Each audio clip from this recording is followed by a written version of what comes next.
Okay, so things you're gonna need: alcohol, your spray can with the base color, gloves, microfiber towel, and the tack cloth. Okay, so here you can see I'm taking my alcohol. This is 90%, but you can use 75 or 80. And I'm putting that on a clean microfiber towel. And I'm using this to get any dirt, grease, or any contaminants for that matter. Since it's cold and windy, I do not saturate this. It'll take too long for it to dry.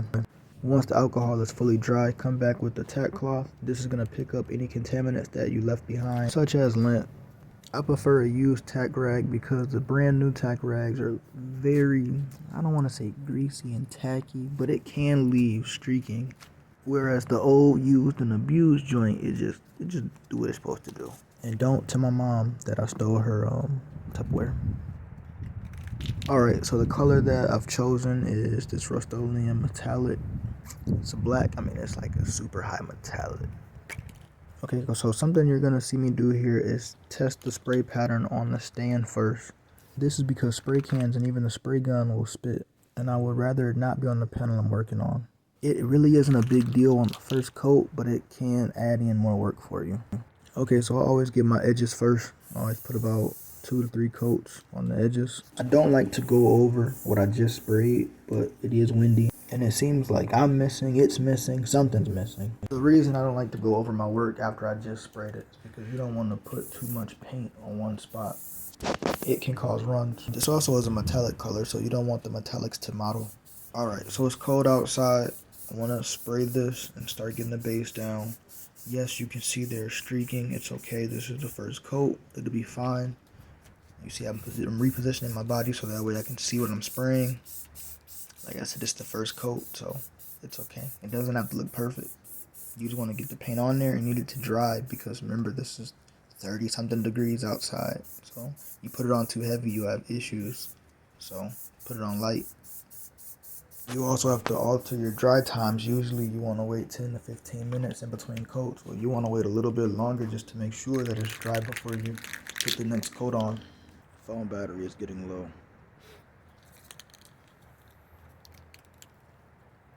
Since it's cold outside, you want to apply these coats super light. So yes, right now this first coat looks terrible and very blotchy. That's okay because it's cold outside. It's like 30 something degrees. I'm doing this outside because the garage has the door and the fairings and other stuff that I cannot get paint on. Therefore, this is the only space that's available for me to spray this. And one more tip: your base color. When you get to the clear, you want, well, the primer is the same way. Primer, base, clear. You want to make sure you heat these up, whether that be in the can or if you're spraying it from a gun. You want to heat the material up because you can't control that, but you can heat this stuff up. So this is preheated. I'm gonna go put this back in the garage and heat it back up some more. Normally you'd give this 5-10 minutes to dry. Give it a little bit longer because it's cold. Alright, phone battery's low, so. Okay, so this is my second or third coat. I do not remember. My camera's gonna die, so I'm hitting this a little bit harder just to pretty much show you guys what it looks like. The camera died, so I went ahead and finished up. I want to put 1 or 2 more coats down, but this is how it's looking. There's no clear on it.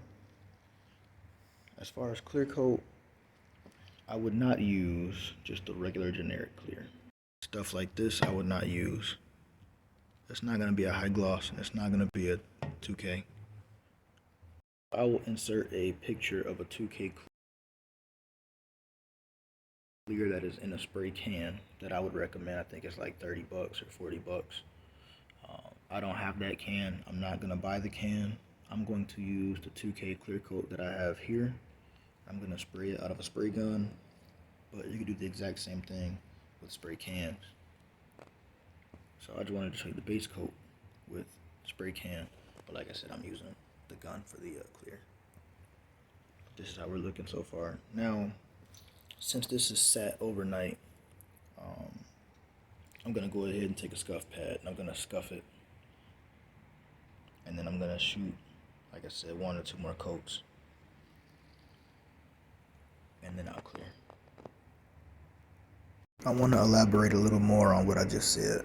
If you paint and it sits for over 24 hours, you cannot just go back and clear right over. One, because of dirt, but mainly because the clear coat has nothing to bond and stick to. So you need 320 or 400 grit sandpaper or a maroon scuff pad. All that's doing is creating a scratch that the clear coat can stick to. Don't sand or scuff too much. All you're doing is roughing the surface up. But it is possible to do too much and mess the paint up, which is why I said I would sand and scuff and then add 1 or 2 more coats of base. I don't want to run the risk of clear coating it and then finding out I messed up. Now for those that are going to scuff and shoot clear, make sure after you scuff, you blow the panel down to get rid of all the dust and debris. Alcohol wipe and hit it one more again with that tack rag.